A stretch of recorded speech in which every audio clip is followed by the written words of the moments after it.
You're listening to the Annuity Agents Podcast with Anthony Owen.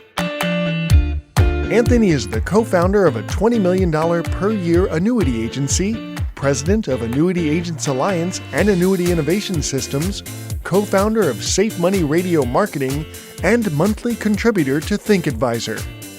Each week, Anthony and his partners at Annuity Agents Alliance update you on the annuity business with marketing, sales tools, sales process, and case design strategies.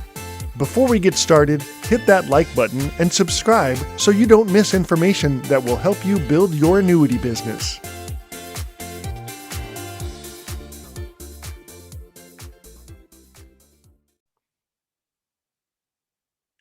Hello, everyone. This is Anthony Owen, president of Annuity Agents Alliance, and Happy New Year. And I am so happy to welcome Marty Becker to our podcast, the Annuity Agents Alliance Agent Podcast, because we've been working together for a while now, and he is definitely one of the brighter parts of my day when I get a call for him. So, Martin, welcome to the show. Tony, it's good to be here, man. I appreciate it. I like the background there. You got your company that logo on a nice little glass. Yeah. And then your fireman's hat. We'll talk a little bit about why that's back there. But you started with us back in the end of 2018. And I thought, I just opened this up and tell us a little bit about how you got started with us, and maybe kind of talk about, tell us a little bit about how you got started with us and what your kind of mindset was in this business when we had that first call. It's interesting. It was kind of a fortuitous series of events. I actually came into the business, you mentioned my fire helmet back there. And by trade, I've been a firefighter paramedic for going on 20 years now. And in 2008, our pension system changed from a defined benefit to a defined contribution. So I spent about 7 years doing a very intensive search, trying to find a solution to my own retirement crisis. And I looked at everything from franchises to stock strategies to bond laddering to real estate, precious metals. Nothing was guaranteed. That was the problem. So I actually came across some information on cash value whole life insurance and how that process works. Got in touch with an agent. He set up a plan for me. And I remember talking to my wife, and I said to her, I can't be the only person having this problem. And I wonder if this is something I could do on my off days, because we do 24-hour shifts. So got in touch with him. He kind of blew me off at first. He goes, go ahead and get licensed. I guess call me back. So I called him back like 3 weeks later. And I was like, okay, well, now what?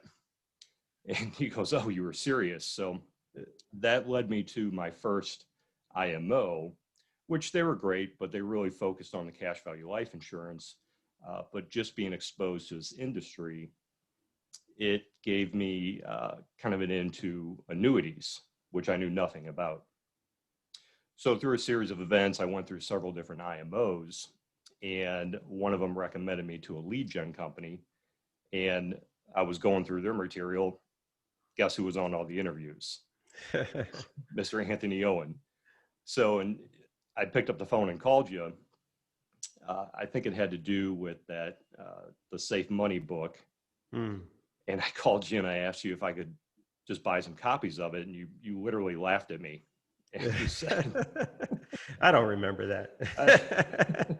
It went a little something like this. You go, well, absolutely not. Because basically your point was, if I just gave you a flight manual, it didn't teach you how to actually fly the plane, you'd probably end up crashing inside the mountain. So ended up moving all my contracts over with you. And honestly, you've been the only IMO that I've worked with that, even though I wasn't doing a whole lot of volume right out of the gate, you actually took the time to talk to me and teach me, treated me with respect, hopefully saw some potential. I don't know. But that's how you and I ended up together. Just a series of random events. Well, it's funny you mentioned that objection handle, because that's a great objection for those of you who are looking for a good objection handle with your clients. The whole flight manual objection handle has gotten us a lot of sales over the years with our clients. Would you, if I was going to teach you how to fly a plane, would I just send you a manual, or would I show you how to fly the plane? You can do the same analogy with if you needed heart surgery. Does your doctor send you manuals and brochures, or do they do tests and diagnose and make recommendations based on that diagnosis? So that's a good one. Works on agents too. Absolutely.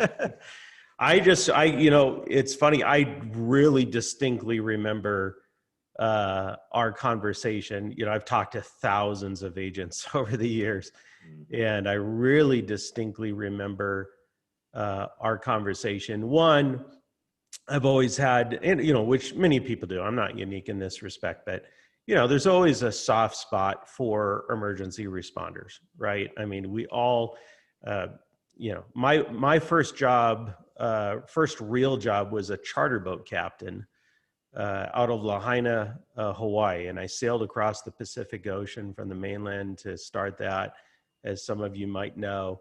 And I've been rescued by the Coast Guard twice in my life. So, when it comes to first responders, I have an appreciation there. And I also had a very traumatic childhood, and the police were a normal presence in that life. And so,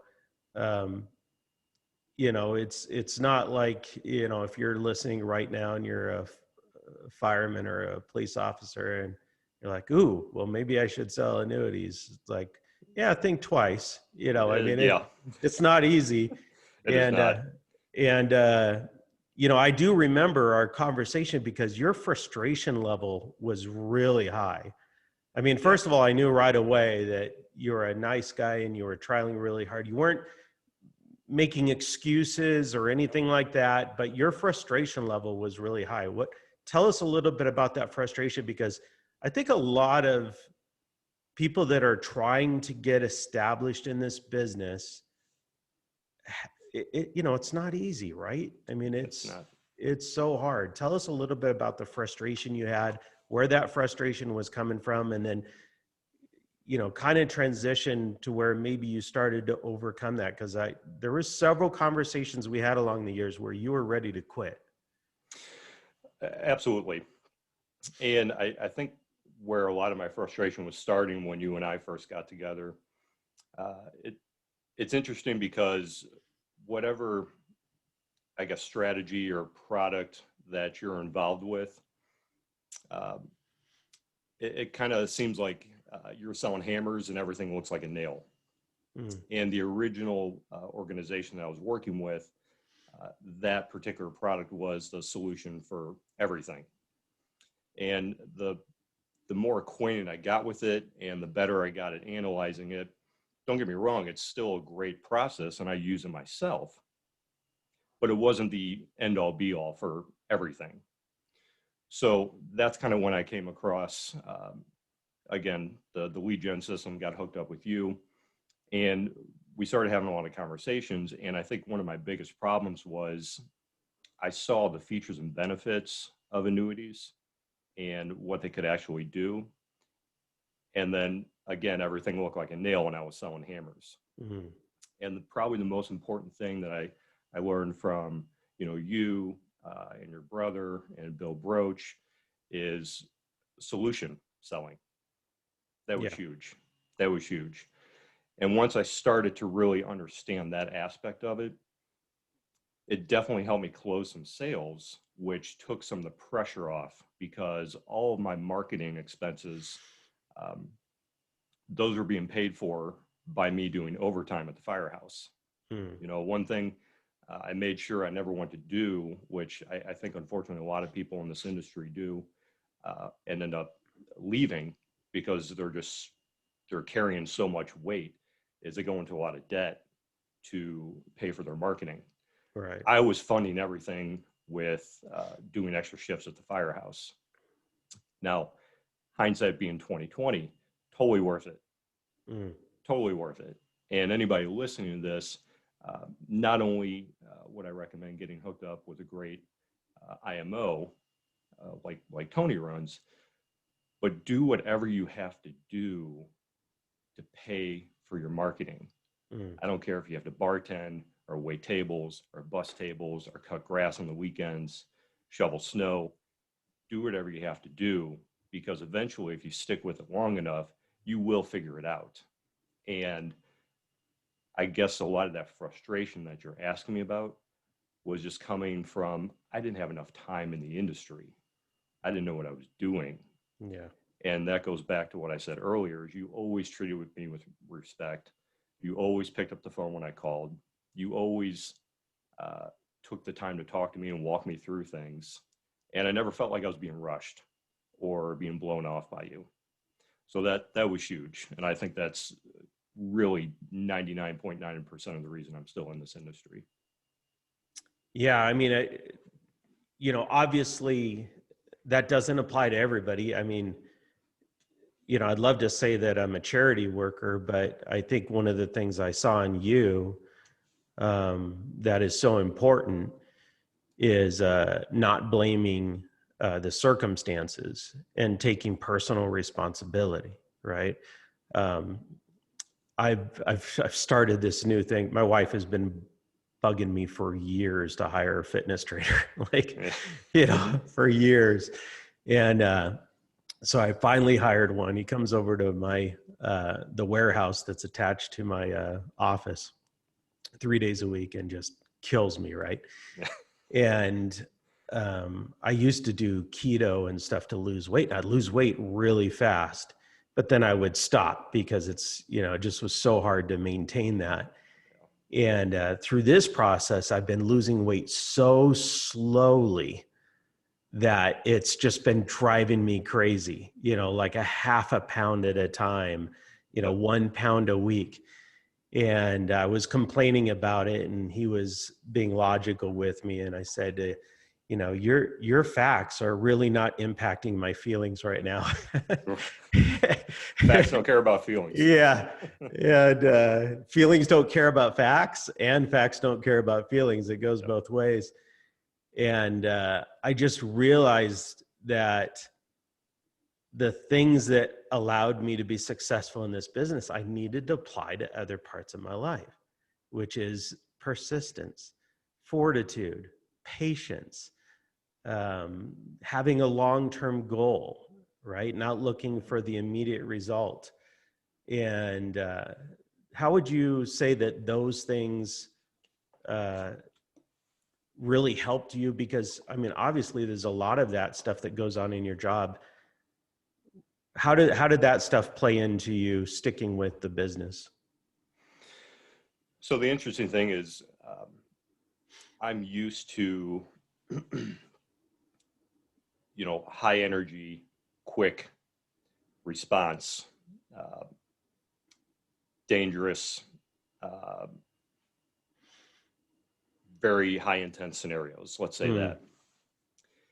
And then you get into an industry like this, where basically the motto is hurry up and wait. Yeah. It's kind of like the military. Yeah. So a lot of it is just, you have so many resources on the website. There's so many other good podcasts out there that you can listen to, and other people that are in this industry, like Tom Hegna. And then, personal self-development, find some good books out there to read, find some healthy podcasts to listen to constantly drill that stuff into your head, that the overnight success has been 20 years in the making. Yeah. Yeah. I mean, if I could probably, use the matrix to install something in everybody's head, it would be, right. Don't quit on the precipice of success. Right. I mean, it's just around the corner. The other thing I learned today is I've been, whenever I get into something, I get into it 300%. So, I've been spending probably about an hour and a half, 2 hours a day studying physical fitness, how do muscles get built, how do you activate atrophy in your muscles and all that kind of stuff. I was listening to a podcast this morning about 5 o'clock in the morning, and he was talking about that thing where, most people quit right on the precipice of success. Yep. They get frustrated with the process, and they quit. The other thing he talked about, which I thought was really interesting, is he talked about max reps and about building muscle through the process of reaching a point of failure. Yeah. Right. And he said they did a study where people would, lift on their own and then determine what their failure rate is. And then they had those same people have a personal trainer with them and then push them. And they found that their failure rate when they were alone and their failure rate with a personal trainer was about 50% different. Like people would stop halfway. And so it's really interesting in this business where I think that happens a lot too, where we don't really know where our failure rate is. We think we're failing here, but actually we're succeeding or we're on the precipice of success and we don't realize it. It's really hard to self-evaluate where you are at any given time. You can do way more than you think you can. You can get out of your comfort zone way more than you think you can. And that comes down to, in our business, we call the agents we work with partners. And not everybody is a partner with us, but we all want them to be partners. Yeah. And how do you think that fits into both our relationship and, coming from the fire department? I'm sure that's a pretty important part of the relationship there too. Camaraderie is a huge thing. And I do feel like this organization that you've built, it does kind of feel like an extended family. A lot of that family is a relationship through phone calls and Zoom meetings and things like that. But the main thing you just said is that not to get frustrated with yourself too easily. And I will say this is, there's a lot of big players in this organization. And one of the most detrimental things that maybe a newer agent could do to themselves is to play the comparison game to a Chad Owen, to a Lyle Boss, to a Brad Pistol. These guys have been doing it for a long time, right? And they're super, super sharp. And I read a really interesting quote the other day. I think it was Teddy Roosevelt. He said, comparison is the thief of joy. So, when you have a win, I've done it, man. I've done it to where I've spent 3 hours answering questions for a client, and he did a $10,000 MIGA, and so it was like $100 commission or something. Yeah. But it's a learning experience. But I was excited about it because I did it. I was able to stay in the game with them. But if I would have went home and compared myself to any of those people that I talked to and any number of other people that are in this organization, it would have killed myself. It would have killed my motivation. It would have killed my drive, and I would have been gone. Yeah, that's a really important thing for people to hear. We've talked about that a lot over the years, especially in 2000, when a lot of agents had, the rug pulled out from under them because of the pandemic. And, of course, agents that had big books of AUM just sailed right through it. They didn't even have to talk to their clients to maintain their revenues. And a lot of guys got really discouraged. And I felt like my job in 2020 was mostly being a bartender. Right. Just trying to help everybody hold it together and keep their heads up. Comparison, compare yourself to your potential that you're trying to accomplish, not someone else's destination. Absolutely. Yeah. I think Jordan Peterson said, only compare yourself to who you were yesterday. Yeah. And success isn't always success. You know, I meet a lot of agents that are quote unquote successful, and they don't have partnership. You know, their FMO is someone that they're using, and their FMO is using them. They're not happy in their relationships with their spouses and their kids. They're always chasing that rabbit, you know, and they have no satisfaction with any amount of accomplishment. So, I mean, you can be successful and super unhappy, and what's the point of that, too? Absolutely. Right? I mean, 1000%. the bottom line is, you know, if you live in America, you're probably better off than just about anybody, you know, the vast majority of the world. So perspective is super, super important. You do, and you got to keep those type of things in perspective, especially in the hard times. Yeah. Nothing wrong with having goals and things like that. We all need to be a little hard on ourselves, like we talked about. You know, your max reps are way more than you think they are. Absolutely. But don't destroy yourself in the process. So, you know, we've been working together, you know, a little over 4 years now.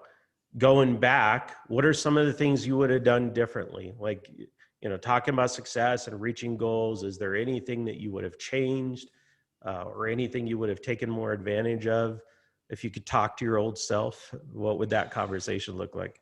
I would, I have a very unique tendency to overcomplicate things because of my personality. It's a very melancholy, calculated type personality where I want to know details and I want to know all of them.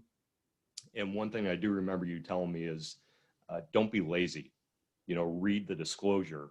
You have to be able to answer these questions if they're asked, but you don't need to volunteer every single detail of the product. And again, that goes back to what you taught me about solution selling. So if I had any advice for old Marty or younger Marty, I would say keep it simple. Keep it simple.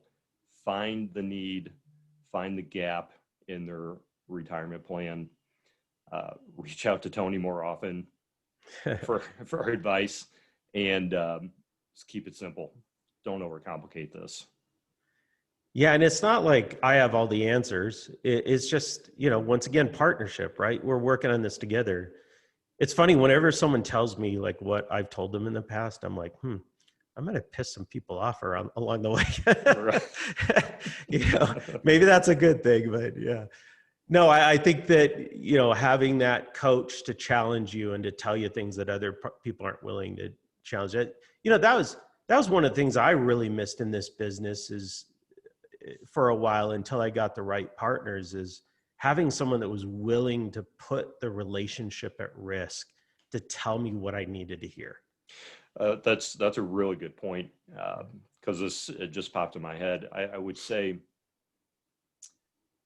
I knew you would always give me the time that I needed, but I also knew in the back of my head, this guy's not going to let me waste his time either. Yeah. Well, it's all valuable. It is. We all have to be, you know, I always say, I did a sermon one time, and the whole crux of the sermon at my church was like, we only have two assets on this earth, money and time. Yep. And we're stewards of both. Neither of them belong to us. We got to make the most out of them.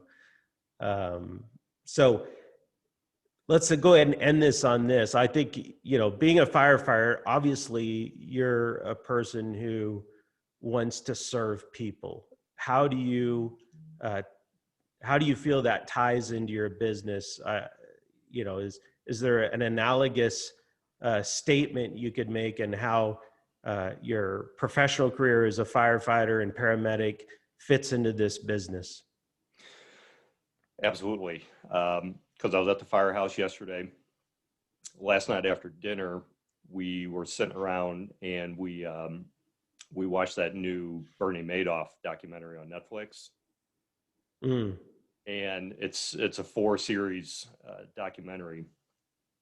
And Tony, I was sitting there, my blood was boiling the whole time The amount of times that the SEC went into that guy's office, the amount of times that they were tipped off and did nothing.